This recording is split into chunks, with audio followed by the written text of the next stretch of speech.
Selamat malam Bapak Ibu serta saudara-saudara sekalian. Selamat berjumpa kembali di dalam acara QI Jawab pada malam ini.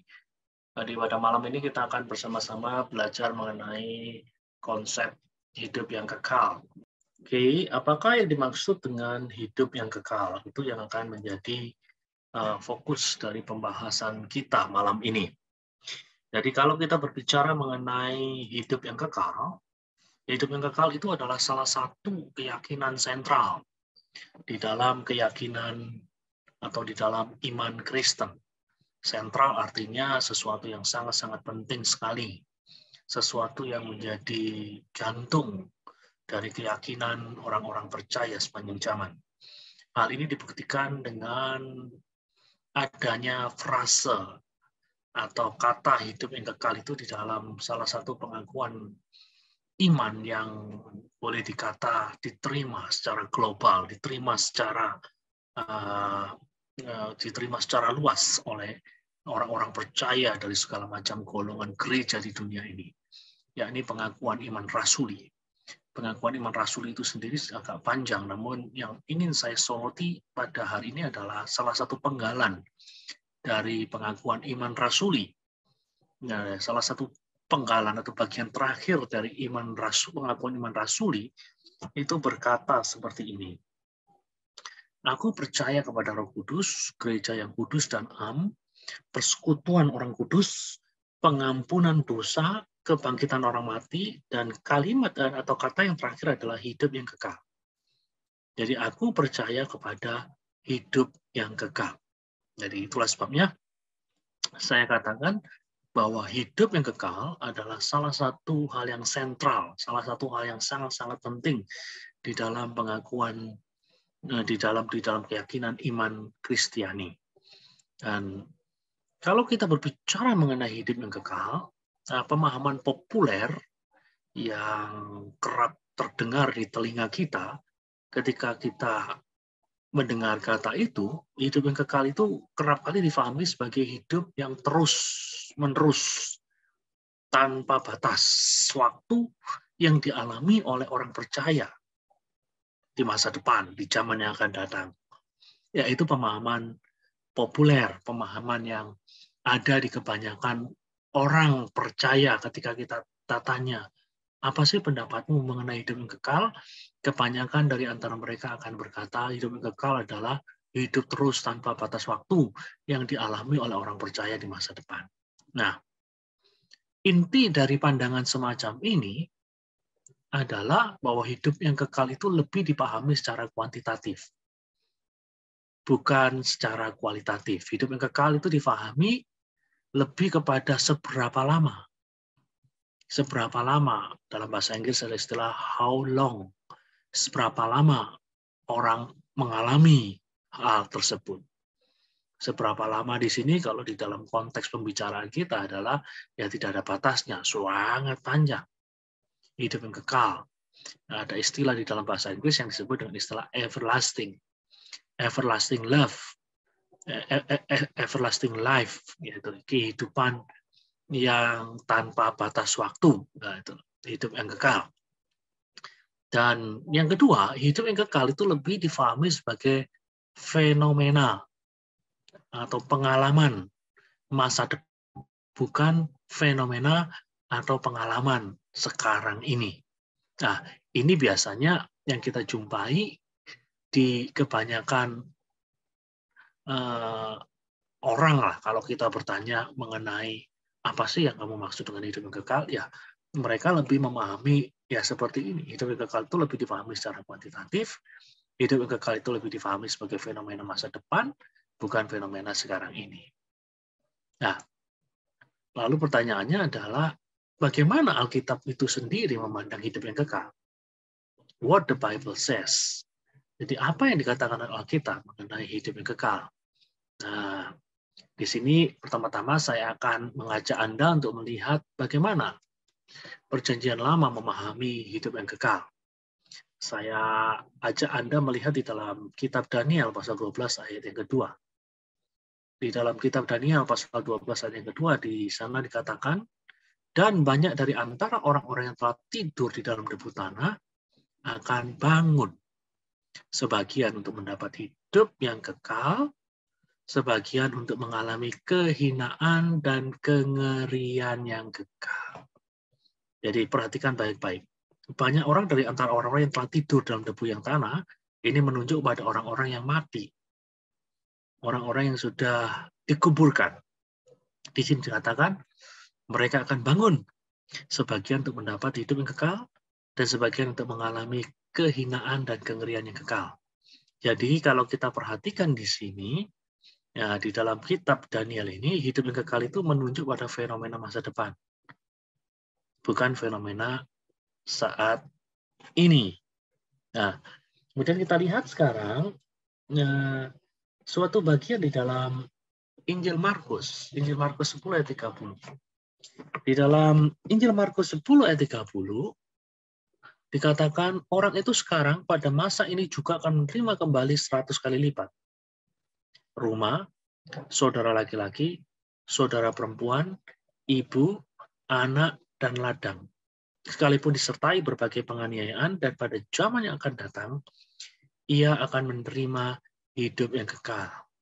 Nah, kalau kita perhatikan baik-baik, saudara-saudara sekalian, konteks pembicaraan dari Markus pasal 10 ayat 30, coba kita lihat bagian tersebut. Di dalam Injil Markus 10 ayat 30, ya, di sini konteks pembicaraannya apa, saudara-saudara sekalian? Konteks pembicaraannya, kalau kita perhatikan, di dalam Markus 10 ayat 30, di situ berbicara mengenai upah mengikut Yesus. Kalau kita lihat di dalam ayat yang ke-28, di sana dikatakan, Petrus berkata kepada Yesus, kami telah meninggalkan segala sesuatu dan mengikut Engkau. Dan kemudian, Yesus memberikan respon kepada Petrus. Kamu mengikut saya itu bukan tanpa upah. Kamu mengikut saya itu dengan upah. Dan salah satu bentuk upah yang disinggung oleh Yesus adalah upah yang diterima pada zaman yang akan datang. Pada zaman yang akan datang dikatakan ia akan menerima hidup yang kekal. Jadi kalau kita lihat, baik Daniel ataupun Markus tampaknya mempresentasikan pemahaman khas Yahudi pada zaman itu. Jadi apa pemahaman khas dari orang-orang Yahudi pada zaman itu? Sebagaimana yang kita lihat di dalam tulisan Daniel, sebagaimana yang kita lihat di dalam tulisan Markus, adalah bahwa hidup yang kekal itu adalah fenomena masa depan. Jadi kehidupan yang diterima ketika seseorang itu dibangkitkan dari kematian. Dan di dalam konsep semacam ini, secara implisit atau secara tersirat, itu ada gagasan keabadian. Mereka yang akan dibangkitkan, yang disebut sebagai orang benar, dan menerima hidup yang kekal, itu juga mereka yang tidak akan mengalami kematian. Mereka akan hidup terus. Mereka akan abadi. Nah, ini adalah konsep hidup kekal yang difahami oleh orang-orang Yahudi pada zaman Yesus. Nah, jadi baik Daniel atau Markus itu mempresentasikan pemahaman khas dari orang-orang Yahudi pada zaman itu. Namun hari ini saya akan mengajak saudara untuk melihat salah satu bagian dari kitab suci yang banyak sekali membahas mengenai hidup yang kekal. Dan bagian dari kitab suci tersebut ditulis oleh seorang yang bernama Yohanes. Yohanes, di dalam Injil Yohanes dan surat-surat Yohanes cukup banyak menggunakan kata hidup yang kekal. Dan kita akan bersama-sama mempelajari bagian itu pada malam ini. Supaya kita mengerti betul apa sih yang dimaksud dengan hidup yang kekal itu. Oke, mari kita lihat yang pertama. Injil Yohanes memahami bahwa hidup yang kekal itu memang mengandung unsur masa depan. Itu tidak disangkal oleh Yohanes. Coba kita lihat.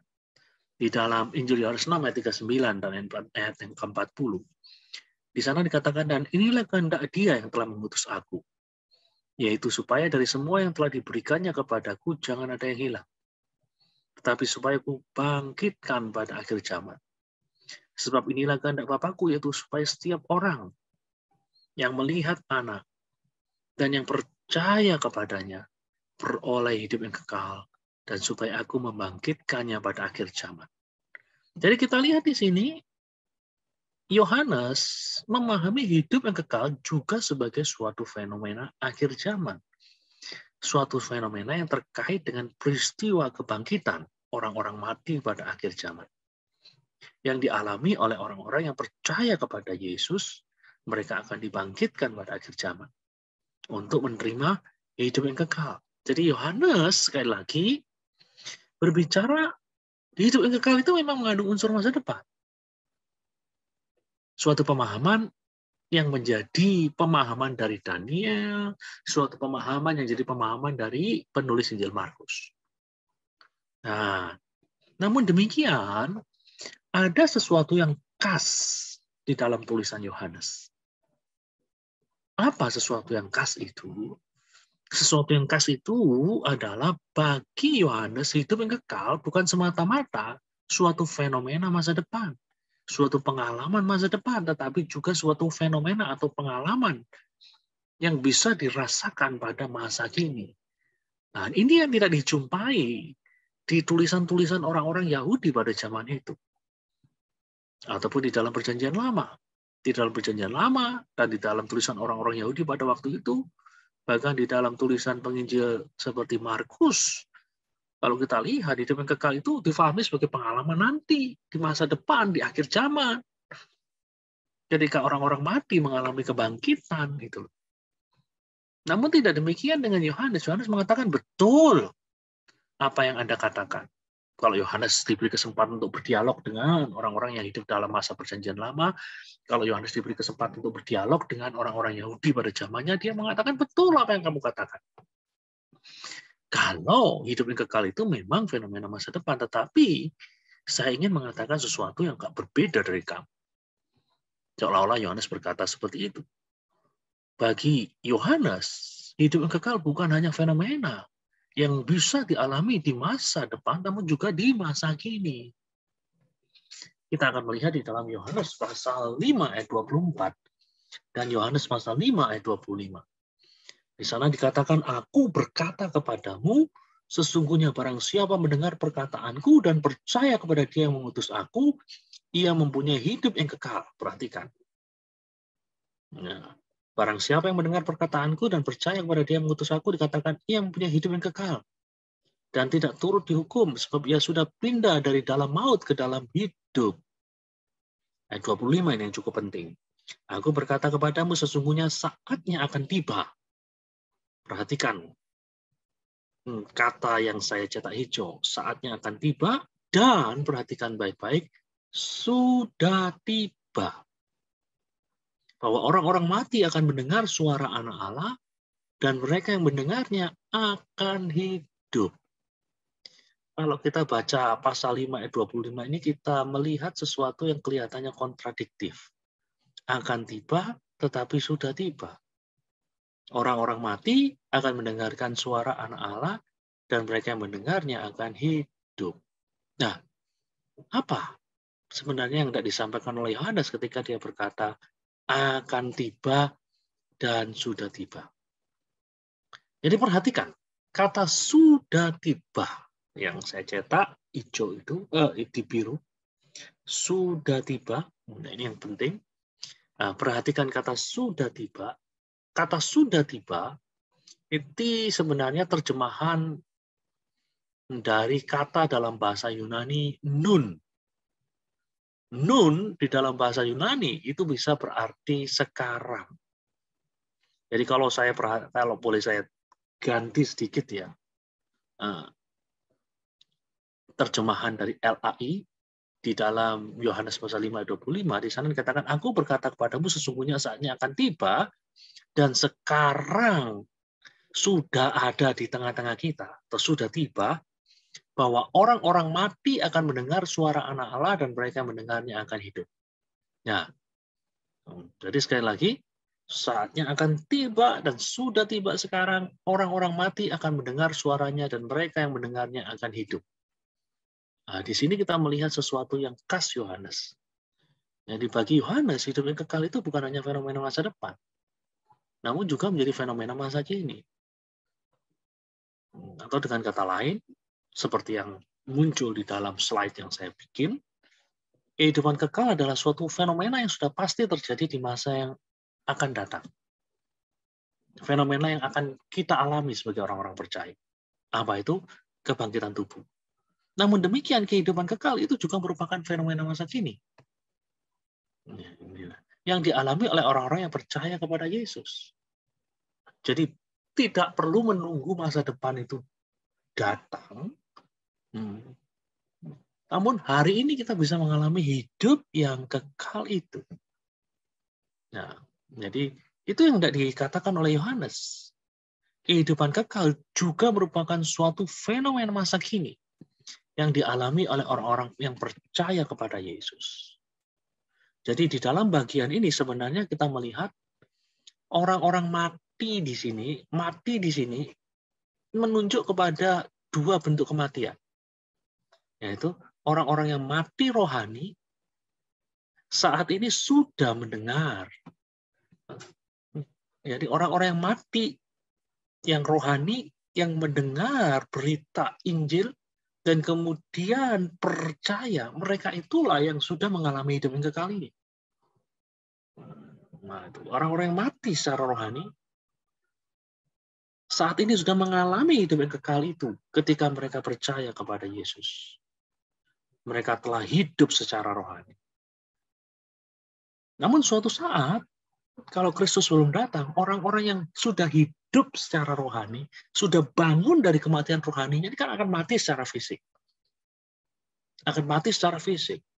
Tubuhnya akan dikuburkan, tubuhnya akan membusuk jadi tanah. Tapi Yesus mengatakan, saatnya akan tiba. Orang-orang yang mati secara fisik, orang-orang yang hidup secara rohani namun mati secara fisik ini akan suatu hari nanti akan dibangkitkan. Dan mereka akan mengalami hidup yang kekal. Jadi arti dari teks yang terdapat di dalam Yohanes pasal 5 ayat 25 itu seperti itu. Nah, jadi sekali lagi, kehidupan yang kekal adalah suatu fenomena yang sudah pasti terjadi di masa depan, merujuk kepada kebangkitan tubuh. Namun demikian, kehidupan kekal juga merupakan suatu fenomena masa kini yang dialami oleh orang-orang yang percaya kepada Yesus. Mereka dulunya adalah orang-orang yang mati secara rohani.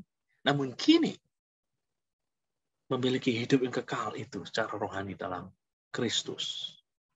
Jadi di sini kita melihat, seperti yang dikatakan oleh Josh Eldon Ladd, Yohanes itu melebur masa kini dan masa depan dalam ikatan yang tak terpisahkan. Orang yang percaya kepada Yesus bisa saja mati secara fisik, tapi dia pasti akan mengalami kebangkitan. Dan barang siapa memiliki kehidupan rohani sekarang ini karena percaya pada Kristus, dia akan hidup selamanya. Dengan kata lain, karena orang percaya memiliki hidup yang kekal sekarang ini, dia akan dibangkitkan di akhir zaman nanti. Jadi saudara-saudara sekalian, bagi Yohanes hidup yang kekal itu tidak perlu menunggu di masa yang akan datang. Hari ini pun orang percaya sudah memiliki hidup yang kekal itu. Nanti kita akan melihat hal itu dengan lebih jelas lagi. Ya. Kemudian gagasan yang lain yang bisa kita temukan di dalam Injil Yohanes adalah hidup yang kekal itu hanya bisa didapatkan secara eksklusif melalui Yesus Kristus. Tidak ada cara yang lain. 1 Yohanes 5 ayat 11 mengatakan, dan inilah kesaksian itu. Allah telah mengaruniakan hidup yang kekal kepada kita. Dan hidup itu ada di dalam anaknya. Hidup yang kekal itu ada di dalam anaknya. Hanya ketika kita percaya di dalam Dia, barulah kita mendapatkan hidup yang kekal itu. Tidak ada cara yang lain yang olehnya kita bisa menikmati hidup yang kekal. Dan yang berikutnya, konsep yang berikutnya, hidup yang kekal itu diterima melalui percaya kepada Yesus Kristus. Kita melihat di dalam Yohanes 3:16, karena begitu besar kasih Allah akan dunia ini, suatu ayat yang terkenal. Sehingga ia telah mengaruniakan anaknya yang tunggal, supaya setiap orang yang percaya kepadanya, yang percaya kepada Yesus, tidak binasa, melainkan beroleh hidup yang kekal. Jadi konsep percaya ini penting sekali. Karena melalui percaya kepada Yesus, seseorang itu menerima hidup yang kekal. Tanpa percaya kepada Yesus, seseorang tidak mungkin mendapatkan hidup yang kekal. Oke? Dan ini yang penting, yang berikutnya. Hidup yang kekal itu identik atau sama dengan mengenal Allah melalui Kristus. Kita membaca di dalam Yohanes 17 ayat 3, di sana dikatakan, inilah hidup yang kekal itu, yaitu bahwa mereka mengenal Engkau, satu-satunya Allah yang benar, dan mengenal Yesus Kristus yang telah Engkau utus. Dan ini sesuatu fenomena yang lain lagi yang menggambarkan bahwa kehidupan kekal itu tidak perlu menanti sampai akhir zaman tiba. Karena menurut Yohanes 17 ayat 3, salah satu aspek dari kehidupan kekal itu adalah mengenal Engkau. Mengenal Engkau itu siapa? Allah. Dan mengenal Yesus Kristus yang telah Engkau utus. Ketika seseorang mengenal Allah dan mengenal Yesus Kristus yang telah diutus oleh Allah, mereka mengalami apa yang disebut dengan hidup yang kekal. Hanya kadang-kadang kita bingung untuk memahami apa sih artinya mengenal Allah di sini. Apakah mengenal Allah di sini itu identik dengan katakanlah mengambil gelar dalam bidang teologi, sehingga kita mendapatkan gelar STH, Sarjana Teologi, MTH, Master Teologi, DTH, Doctor of Theology. Tampaknya nggak seperti itu. Mengenal Allah di sini itu tampaknya tidak terkait dengan sesuatu yang ya di sini terkait dengan mengambil gelar dalam bidang teologi. Tampaknya nggak seperti itu. Mengenal Allah di sini itu tampaknya menunjuk pada sesuatu yang lebih sederhana dan lebih dalam. Something that is simpler and deeper, itulah dalam bahasa Inggris dikatakan. Nah, di dalam bahasa Inggris, saudara-saudara sekalian, ada beda di antara kata knowing dan knowing about. Knowing, mengenal, dan mengenal tentang, atau mengetahui tentang, itu beda. Sebuah ilustrasi. Seorang anak yang berusia 5 tahun bisa jadi lebih mengenal ibunya, knowing-nya, ketimbang kakaknya yang berusia 20 tahun. Meskipun kakaknya tahu lebih banyak, dalam bahasa Inggris katakan knowing about tentang ibunya, contohnya dia tahu apa yang menjadi parfum kesukaan ibunya, dia tahu apa yang menjadi pakaian kesukaan ibunya, dia tahu shampoo yang menjadi favorit dari ibunya, itu hal-hal yang terkait dengan knowing about. Gitu. Knowing about, katakanlah his mother. Namun adiknya mungkin nggak tahu apa yang menjadi parfum kesukaan ibunya, apa yang menjadi pakaian kesukaan ibunya, tapi dia kenal ibunya. Nah, jadi adiknya kenal lebih baik daripada kakaknya dalam hal knowing, mengenal ibunya. Mengerti sebenarnya apa yang menjadi, katakanlah, yang terjadi di dalam diri ibunya. Karena dia punya pengenalan yang dalam, bukan hanya sekedar fakta-fakta atau informasi-informasi belaka.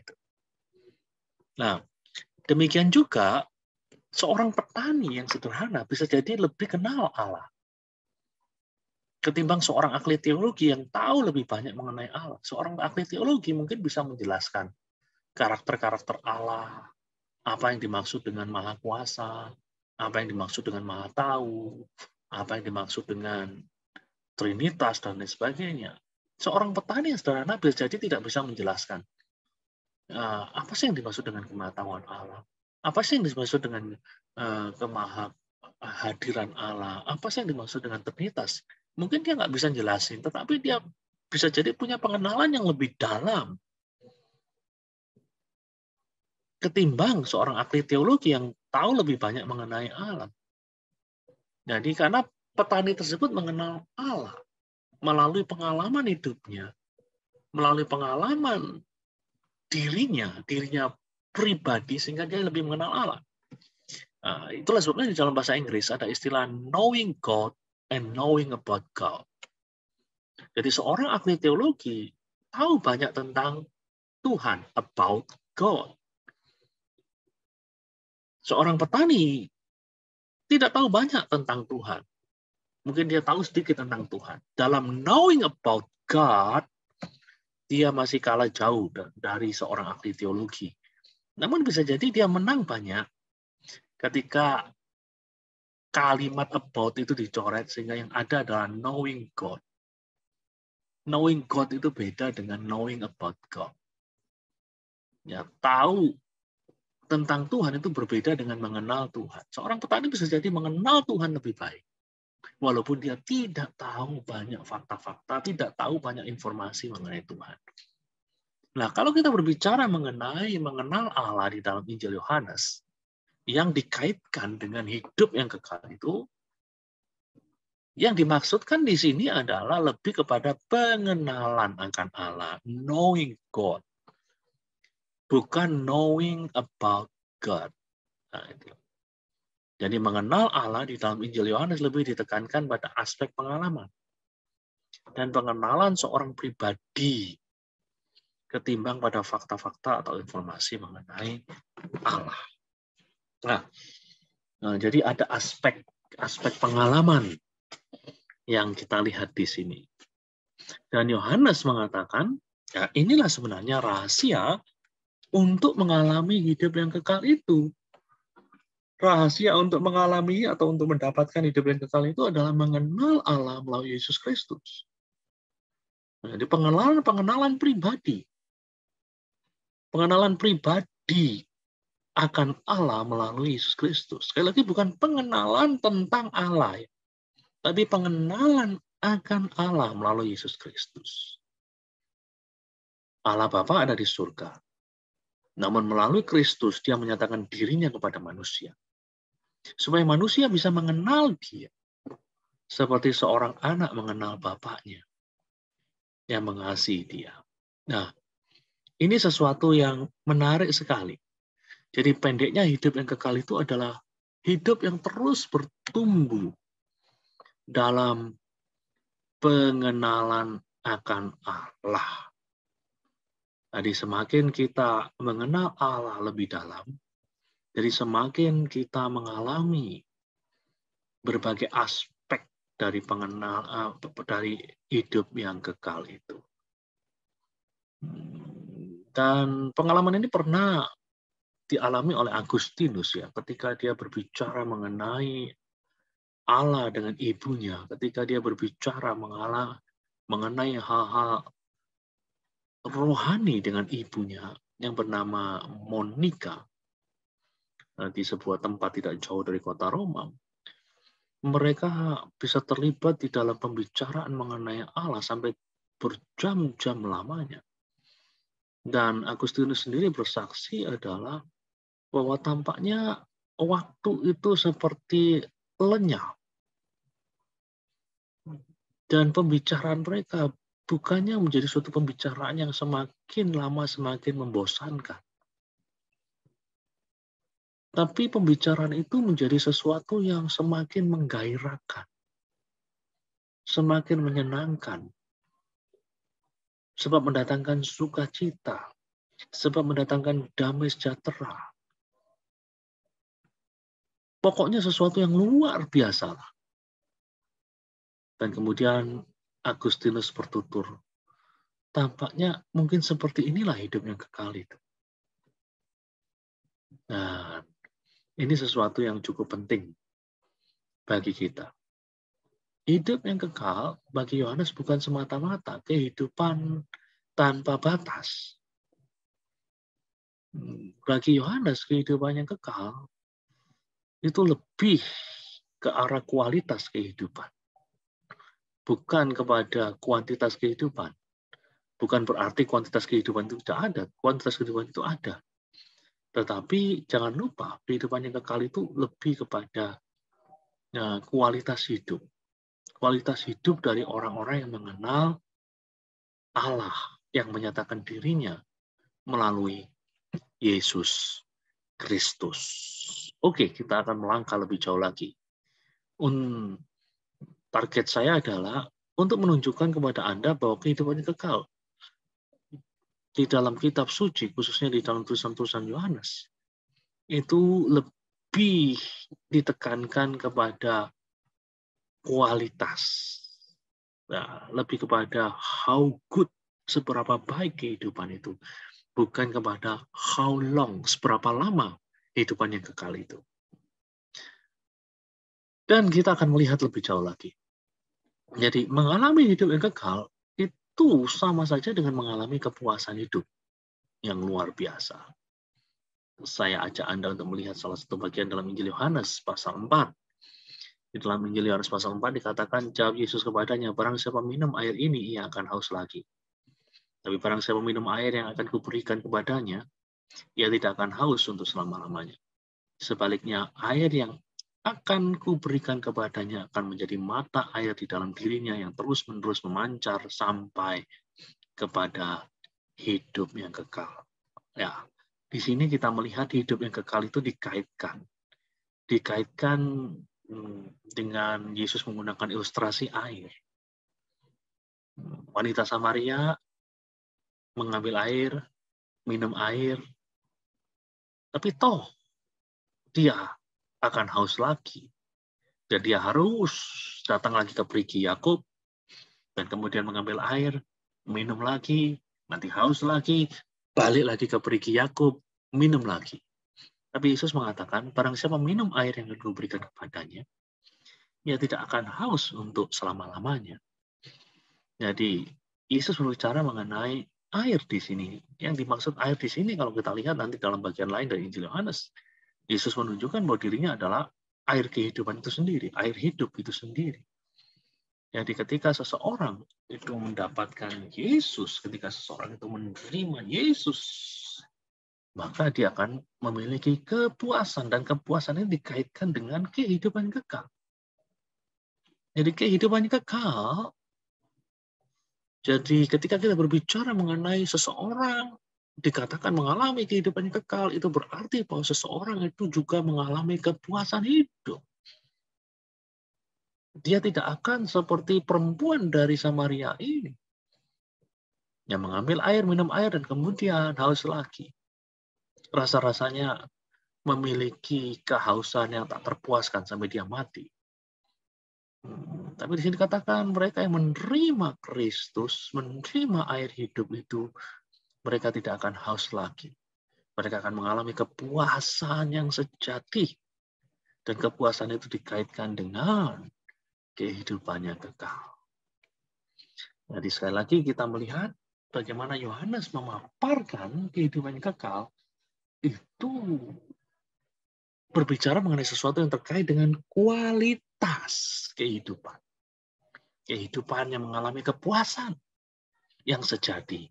Karena orang itu menerima Kristus, oleh karena orang itu mengenal Yesus dengan baik.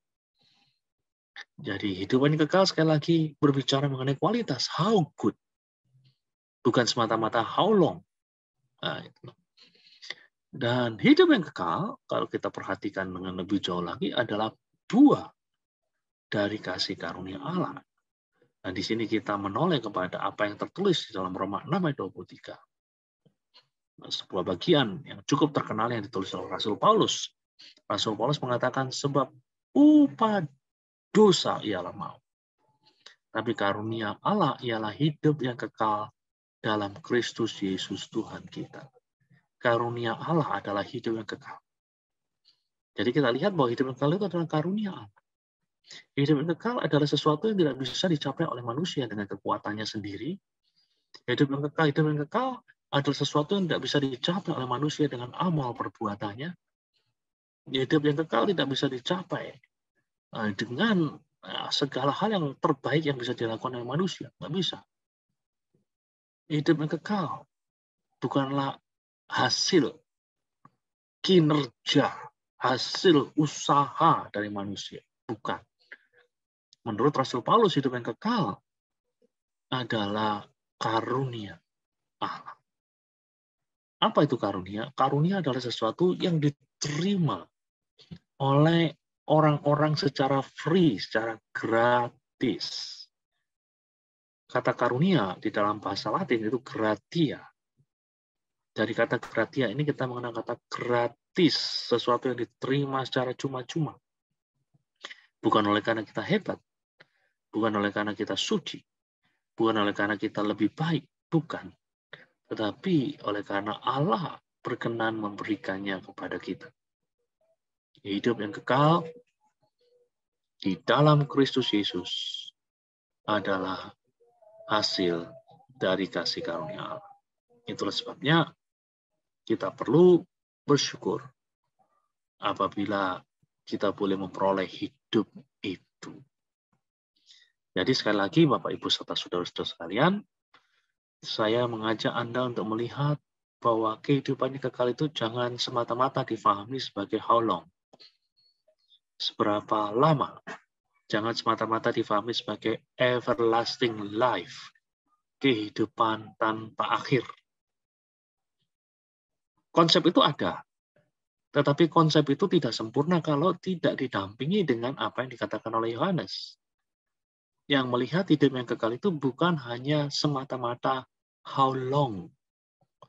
Kuantitas, jumlah, waktu tanpa batas yang dialami oleh orang percaya. Bukan itu saja.